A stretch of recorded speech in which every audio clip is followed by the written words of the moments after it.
तो कहानी की शुरुआत में हमें आइसिनी नाम के एक छोटे से किंगडम को दिखाया जाता है जहाँ के लोग बहुत ही सुकून से मिलजुल कर रहते थे। हालांकि यह वह टाइम है जब रोमन एम्पायर ने जंग करने के बाद तकरीबन अमेरिका पर कब्जा कर लिया था। ये किंगडम भी अमेरिका के अंडर आता था, लेकिन अब तक रोमन एम्पायर ने यहाँ पर कब्जा नहीं किया था। सीन कट होते ही आइसिनी के पास ही एक किंगडम में जंग का माहौल देखने को मिलता है। रोमन सोल्जर यहाँ के मासूम लोगों को मार रहे थे और इस बुरी हालत में ये सभी लोग गॉड से अपनी मदद के लिए आने वाली गॉडेस के जल्दी आने की दुआएं करने लगते हैं और रोमन सोल्जर से कहते हैं, देख लेना वह दिन जल्दी आएगा जब एक मलिका आकर हमें तुम्हारे जुल्म से बचाएगी।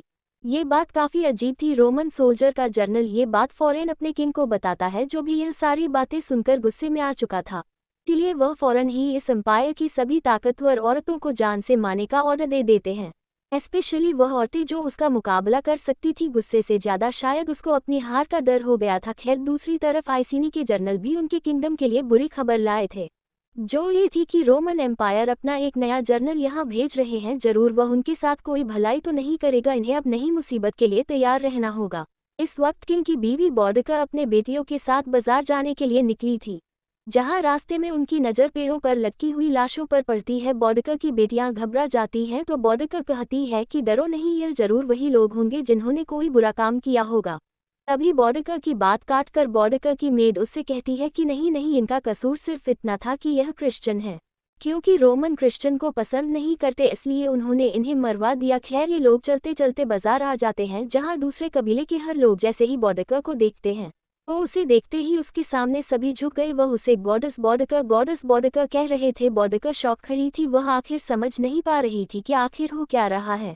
ये सब पास खड़ा एक रोमन सोल्जर भी देख लेता है बॉडका को एक पावरफुल औरत समझकर। वह जैसे ही अपने किंग के ऑर्डर पर उसे मारने के लिए आगे बढ़ता है, उसके साथ जबरदस्ती करता है तो वह लड़की जो सबसे पहले बॉडका के सामने झुकी थी जल्दी से अपनी तलवार निकालकर उस आदमी का हाथ काट देती है।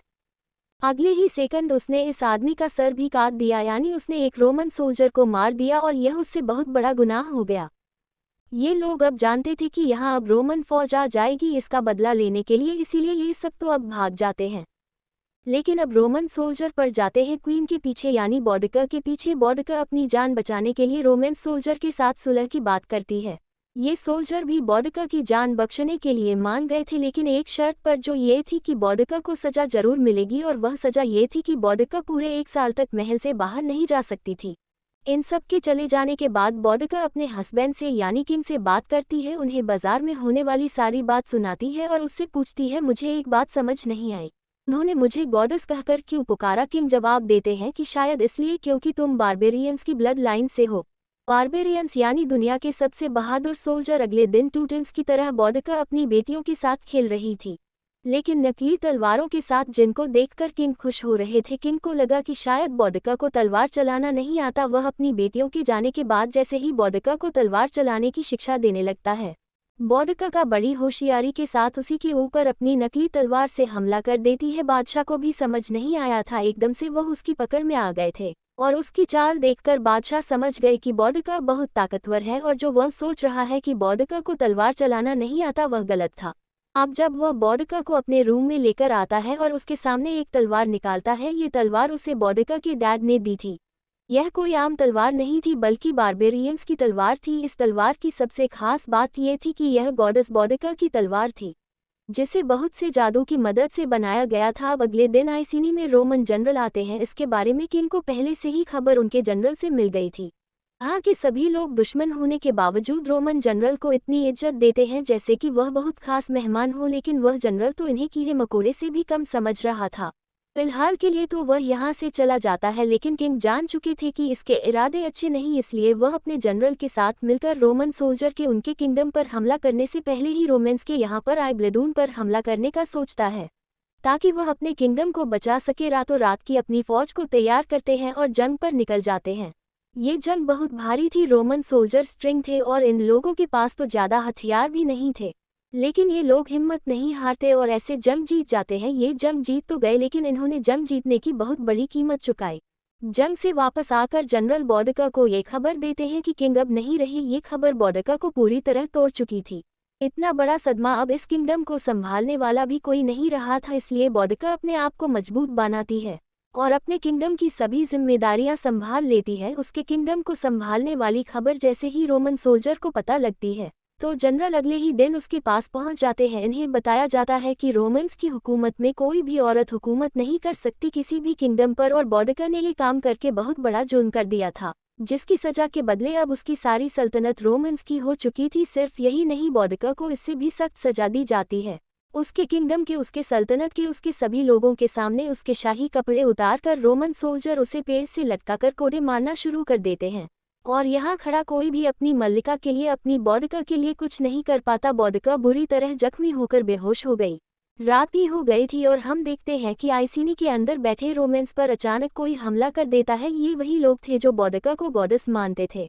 वही यहाँ सभी रोमन सोल्जर से लड़कर बॉडका को बचाकर यहाँ से ले जाते हैं। अपने किंगडम में ले जाकर बॉडका का इलाज किया जाता है। होश में आते ही बॉडका सबसे पहले अपनी बेटियों के बारे में पूछती है और उसे बुरी खबर ये दी जाती है कि उसकी बेटियां कोनों की वजह से मारी गई, और इतने बड़े सदमे की वजह से बॉडका होश खो देती है। काफी दिन यूं ही गुजर जाते हैं और फिर एक दिन बॉडका थोड़ा सा ठीक होकर बाहर निकलती है, जहां वह देखती है कि बच्चे नकली तलवारों से लड़ना सीख रहे थे। इन बच्चों में 2 लड़कियां भी थी जो उन्हें बिल्कुल अपनी बेटियों की तरह लग रही थी। ये लड़कियां बॉडका को बताती हैं कि यह लोग उन्हें गॉडेस यानी देवी मानते हैं, यानी लोगों का मानना है कि आप हमें रोमन से बचा लेंगी। बॉडका, जिसके अपने परिवार को रोमन्स ने मार दिया था, जिसकी सल्तनत रोमन्स ने ले ली थी, वह भी रोमन्स से बदला लेने के लिए तैयार हो जाती है और खुद ही से प्रैक्टिस करना शुरू कर देती है। कहीं ना कहीं उसे भी लगता था कि वह रोमन्स से लड़ जाएगी। उसे ट्रेनिंग करता देखकर यहाँ के लोग उसे वही तलवार देते हैं जो कुछ टाइम पहले ही किंग ने उसे दी थी। बॉडका उस तलवार को देख ही रही थी कि यहाँ दूसरे किंगडम का जनरल आता है। इसका नाम है वुल्फगार्ड। वुल्फगार्ड के किंगडम पर भी रोमन्स ने हमला कर दिया था। वह भी रोमन से बता लेना चाहता था, इसीलिए ये सब किंगडम आपस में मिल रहे थे ताकि एक बड़ी फौज बनाकर आराम से रोमन्स को हरा सके। यह आदमी जब बॉडका को अपने लीडर के रूप में देखता है तो उसकी बेइज्जती करना शुरू कर देता है और बाकी लोगों से कहता है, मैं एक लड़की के पीछे नहीं लड़ूंगा, वह भी ऐसी लड़की जिसे खुद लड़ना ना आता हो। वह यहाँ बॉडका के हाथ से उसकी तलवार लेकर मजाक बनाता है और पीछे उसे नदी में फेंक देता है। अपनी तलवार को पानी में गिरता देखकर बॉडका जल्दी से नदी में छलांग लगा देती है। उसे तैरना नहीं आता था, काफी देर तक वह पानी से बाहर भी नहीं आई। ये देख लोगों को लगने लगा था कि वह मर गई होगी, लेकिन तभी बॉडका अपनी तलवार लिए यहाँ वापस आ जाती है और उसकी हिम्मत और बहादुरी को देखते हुए वुल्फगार्ड, जो पहले उसकी बेइज्जती कर रहा था, वह भी उससे इम्प्रेस हो जाता है और उसके साथ काम करने को भी मान जाता है। ये सब अब उसकी इज्जत के लिए उसके सामने झुक जाते हैं। रात हो जाती है और हम देखते हैं कि सभी लोग मिलकर बॉडका के साथ एक रस्म कर रहे हैं, जिस रस्म में बॉडका को इन सब ने अपनी गॉडेस मान लिया था। और बॉडका यहाँ इन सब लोगों के सामने एक कसम खाती है कि वह अपने जमीन को, अपनी सल्तनत को रोमन से वापस ले लेगी। बॉडका को खबर मिलती है कि अगले 2 दिन में उनके इस किंगडम से रोमांस की बहुत बड़ी प्लेटून निकलेगी, यानी उनके फौजियों का ग्रुप। बॉडका उन फौजियों पर हमला करने का फैसला करती है, लेकिन वुल्फगार्ड बॉडका का साथ देने से इनकार कर देता है क्योंकि वह जानता था कि वह सोल्जर बहुत बड़ी तादाद में होंगे, इनके हारने के चांसेस ज़्यादा है। वह बॉडका से कहता है कि मैं अपने सोल्जर की जान खतरे में नहीं डाल सकता। ये सुनते ही बॉडका अकेले ही उन पर हमला करने का फैसला करती है। बदिकार अकेले ही अपने कुछ वफादार सोल्जर के साथ उनसे लड़ने के लिए आगे बढ़ती है, लेकिन तभी वह देखती है कि वुल्फगार्ड अपने सारे सोल्जर लेकर उसकी मदद के लिए आ गया है, जो देख बॉडका को बहुत खुशी हुई थी। फाइनली अब रोमन सोल्जर की फौज भी उनके सामने थी। ये लोग इस फौज के ऊपर हमला कर देते हैं। हम देखते हैं कि इसी फौज के अंदर बॉडका का पुराना जनरल भी था। वह बॉडका से बात करने के लिए आगे बढ़ता है, लेकिन बॉडका उसे पहचान नहीं पाती और एक रोमन सोल्जर समझते हुए उसे मार डालती है। गुस्से में बॉडका अपने ऊपर से कंट्रोल खो चुकी थी। वह बार बार इस आदमी के पेट में तलवार मारते हुए अपना गुस्सा निकाल रही थी, जबकि दूसरी तरफ वुल्फगार्ड के सोल्जर यहाँ रोमन सोल्जर से लड़ रहे थे, जो रोमन्स को हराने में बहुत हद तक कामयाब हो चुके थे। ये लोग रोमन सोल्जर के सरों को भाले पर लटकाते हुए अपनी जीत का हथियार बना लेते हैं और साथ ही इनका सारा सामान भी लूट लेते हैं। इस जंग के बाद काफी समय इनके किंगडम में अमन रहा। हम देखते हैं कि यहाँ बॉडका से मिलने के लिए कुछ बौने आए। वह बॉडका को बताते हैं कि तुम्हें पूरी तरह देवी बनने के लिए कुछ रस्म करनी होगी, जिसमें वह बॉडका को इंसानों के खून पिलाने के साथ साथ और भी अजीबोगरीब चीजें करते हैं। बौनों के सरदार को बॉडका को ये बात बता देते हैं कि तुम्हारी मौत करीब है, तुम्हें मरने से पहले बहुत कुछ करना होगा। पता चलता है कि बॉडका को अभी तक अपनी बेटियों के विजन आते थे। इस औरत की बातें बॉडका को उस विजन से बाहर ले आती हैं। और उसे यकीन दिलाती है कि उसकी फैमिली मारी जा चुकी है। और इस रियलाइजेशन के बाद बौडिका बहुत ही ज़्यादा बीमार पड़ चुकी थी।